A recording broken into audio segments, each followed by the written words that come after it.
Now I request you to consider his request that he requested the Home Minister to come to the house. उपराष्ट्रपति CP Radhakrishnan का अमित शाह को order देना क्या इस बात की तस्दीक करता है कि इन 12 सालों में पहली बार एक ऐसा वक्त भी आया है, एक ऐसा दौर भी आया है जब अमित शाह और नरेंद्र मोदी दो अलग अलग, बिल्कुल अलग अलग रास्तों पर दिखाई दे रहे हैं। ये बात बार बार बोली जाती है कि जहां मोदी वहां शाह। मोदी बोलते भी नहीं है, उससे पहले शाह समझ जाते हैं कि मोदी के अंदर क्या चल रहा है। वो अमित शाह जो है वो नरेंद्र मोदी की परछाई जैसे हैं। लेकिन अगर आप गौर से इस वक्त देश में जो राजनीतिक माहौल है उसको देखें तो ऐसा लगेगा कि या तो नरेंद्र मोदी चाहते हैं कि वो अपने आप को अमित शाह से अलग दिखाई दे, या फिर जो चर्चाएं राजनीतिक गलियारों में चल रही हैं उनमें शायद कोई सच्चाई है। इस बीच इस मौके का कैसे आरएसएस भरपूर फायदा उठाते हुए दिखाई दे रहा है, इस एक वीडियो में दो अलग अलग जानकारियां आपको मैं दूंगी। दरअसल दोस्तों, दिल्ली के राजनीतिक गलियारों में चर्चाएं चल रही हैं तरह तरह की। एक तो 12 सालों में पहली बार हुआ है कि अमित शाह, मतलब जब से सांसद के तौर पर लोकसभा में बैठते हैं तब से इतने लंबे टाइम तक पूरे के पूरे सत्र से गायब थे। 3 हफ्ते गुजर चुके हैं, आखिरी हफ्ता अब सोमवार से शुरू होगा, अमित शाह आए नहीं है। इस बीच नरेंद्र मोदी ने जब वो एनसीपीआई और उद्धव ठाकरे की पार्टी के बागी सांसद जो एकनाथ शिंदे के साथ आए, उनसे जब मुलाकात कर रहे थे तो उस मीटिंग में चिंता व्यक्त की कि संसद चल नहीं रही। अब या तो मोदी जी बड़े मासूम हैं कि उनको पता नहीं संसद चल नहीं रही है, या फिर वो चाहते हैं कि संसद चले, और अगर वो चाहते हैं कि संसद चले तो वो ये जानते हैं कि संसद क्यों नहीं चल रही। विपक्ष उनसे और गृह मंत्री अमित शाह के संसद में बयान देने की मांग कर रहा है। तो क्या नरेंद्र मोदी चाहते हैं कि अमित शाह बयान देने के लिए आ जाएं और अमित शाह ऐसा नहीं कर रहे हैं, या फिर बात कुछ और है? इस बीच आरएसएस ने पूरे मौके का फायदा उठाकर चौका मार दिया है, या फिर ये कह ले कि छक्का मार दिया है। आरएसएस के लिए एक बात बोली जाती है कि अब आरएसएस वो आरएसएस नहीं है जो वाजपेयी के जमाने में था। उसके अपने रीजन हो सकते हैं। आरएसएस ने पिछले 12 सालों में खूब फायदा उठाया है सत्ता में रहने का। लेकिन आरएसएस की एक और बात बोली जाती है, जब जरा सा उसको स्पेस मिलता है वो थोड़ा सा अपने बयान दिखाकर, अपने बयान देकर कुछ ना कुछ एक दिखाने की कोशिश करता है कि नहीं, वो कुछ अलग एक दृष्टि रखता है। अजीब सी चीज हुई, बहुत कम लोगों का इसमें नजर गई। मैंने आपको वीडियो भी दिखाई थी दोस्तों। उपराष्ट्रपति सीपी राधाकृष्णन ने, क्योंकि लोकसभा राज्यसभा तीनों हफ्ते दोनों ही सदनों में हंगामा रहा, दोनों ही सदनों में मांग हो रही थी कि भाई अमित शाह आए, बयान दें। उपराष्ट्रपति ने एक बड़ी अजीब बात की। उन्होंने किरण रिजिजू को बोला कि आप विपक्ष की भावना को अमित शाह को बताएं। Now I request you to consider his request that he requested the Home Minister to come to the house. You represented to it is his will. But you, as a parliamentary affairs minister, you can echo the sentiments of the opposition to the HF. और दोस्तों, एक और reason जो मुझे लगता है CP Radhakrishnan का, हो सकता है कि उपराष्ट्रपति द्वारा यह बयान दिलवाया गया हो कि इस बयान को आधार बनाकर अमित शाह अगले हफ्ते, कमिंग वीक, संसद में आ जाएं। फिर कहने को जाएगा कि भाई अमित शाह ने सीपी राधाकृष्णन की बात मानी, उपराष्ट्रपति के कहने पे आई, विपक्ष के कहने पे थोड़ी आई, क्योंकि ये विपक्ष के आगे झुकने वाली सरकार नहीं है ना, कम से कम ये दिखाती तो है। तो ये भी एक रीजन हो सकता है। अब दोस्तों, ये ऐसे ही तो नहीं हो गया। पहले हफ्ते तो नहीं बोला उपराष्ट्रपति ने, दूसरे हफ्ते तो नहीं बोला, उस हफ्ते बोला जब मोहन भागवत की तरफ से बयान आ गया कि जेनजी जो है वो तो बहुत बड़े देशभक्त हैं, और अगर वो कोई विरोध कर रहे हैं तो वो चिल्ला रहे हैं तो उनको सुना जाना चाहिए, और जेनजी जो हैं वो उन जो मांग कर रहे हैं वो गलत मांग नहीं है ना।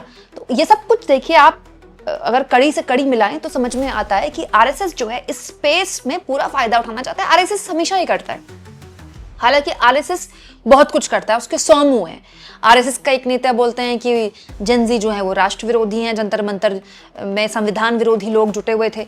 फिर मोहन भागवत कह देते हैं कि नहीं, जेनजी तो उनको बहुत प्यार है, वो तो जेनजी को बहुत अपना मानते हैं। ये आरएसएस की मतलब आप खासियत कह लीजिए कि ये उसकी तरीका है संचालन का। वो हमेशा अपने आप को बीजेपी से अलग दिखाने की कोशिश करता है। तो क्या वाकई ऐसा है दोस्तों कि अमित शाह और नरेंद्र मोदी के बीच में कहीं कोई टकराव हो सकता है?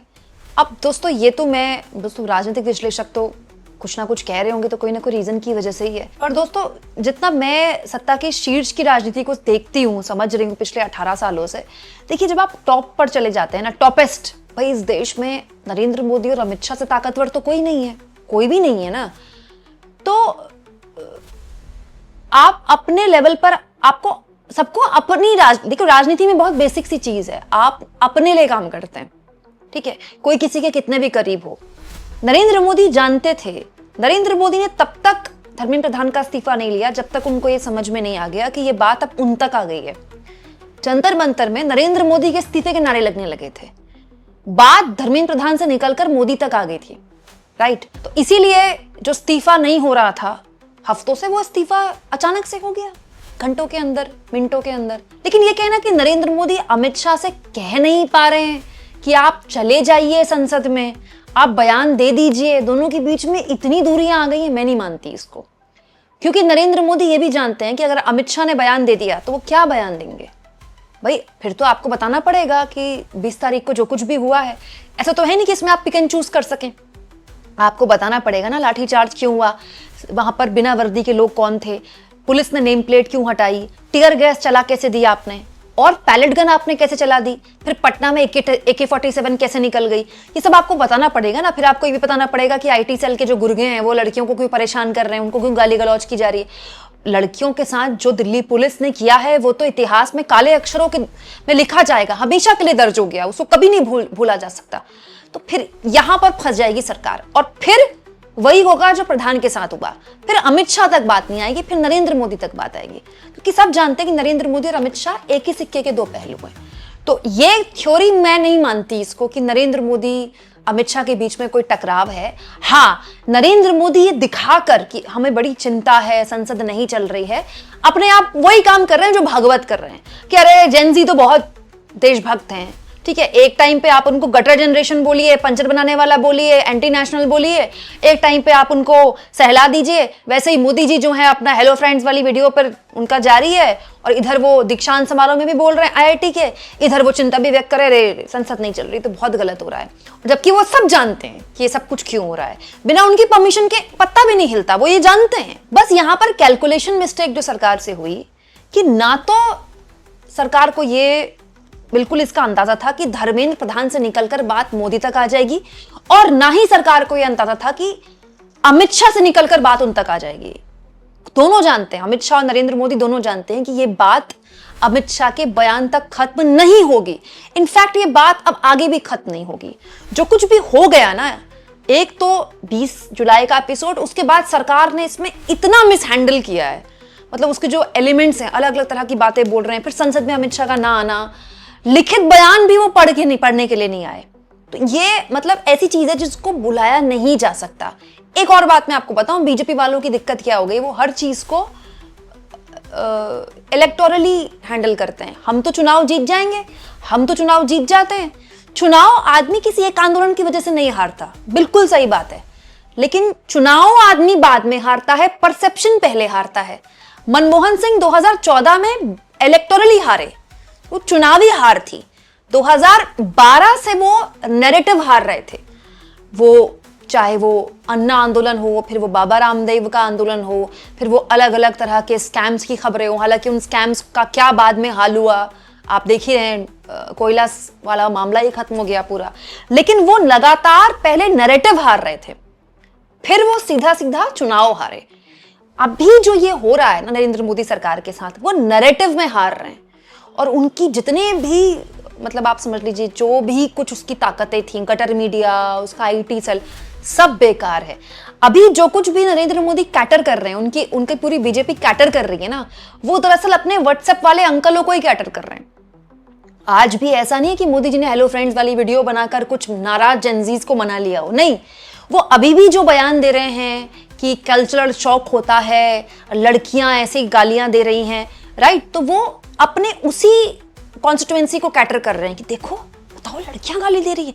वो 60+ वाली जो कॉन्स्टिट्यूएंसी है, जो बूमर्स वाली कॉन्स्टिट्यूएंसी है, व्हाट्सएप अंकल वाली कॉन्स्टिट्यूएंसी, जो दूसरी वाली कॉन्स्टिट्यूएंसी है उसको वो अलग अलग तरह से कैटर करेंगे। दोस्तों अभी सरकार को क्या लग रहा है मैं आपको बताती हूँ कि देखिए जो जंतर मंतर एपिसोड है इन्होंने मैनेज कर लिया कि रांची में भी तो प्रोटेस्ट हो रहा है, तो पूरा राइट विंग इसी हिसाब से चल रहा है ना, देखो वहाँ गालियाँ नहीं हो रही, वहाँ जुनैद बिरयानी नहीं बांट रहा, यही सब चीज़ें। बट वो प्रोपेगेंडा भी ध्वस्त हो गया है, जुनैद वहाँ भी चला गया है, आयशा वाले वहाँ भी चले गए हैं, अभिजीत दीप की टीम वहाँ भी चली गई है, मामला ये दूसरा है। अगर आप विस्तार से चाहें तो मेरा ये वीडियो कल का जरूर देखिएगा।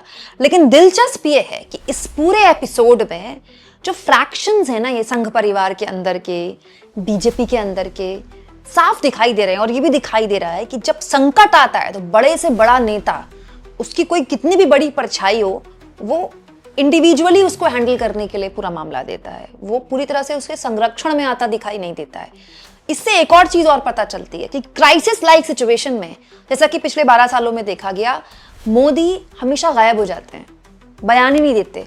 वो क्राइसिस को ऐसे ही हैंडल करते हैं चुप रहकर। अब अमित शाह भी वही कर रहे हैं। ये अमित शाह ने पहले कभी नहीं किया था, अब वो ये कर रहे हैं। आपको क्या लगता है दोस्तों? क्या संसद के आखिरी हफ्ते अमित शाह इन तमाम बातों को झुटलाकर संसद में आएंगे? कमेंट बॉक्स में लिख के बताइएगा।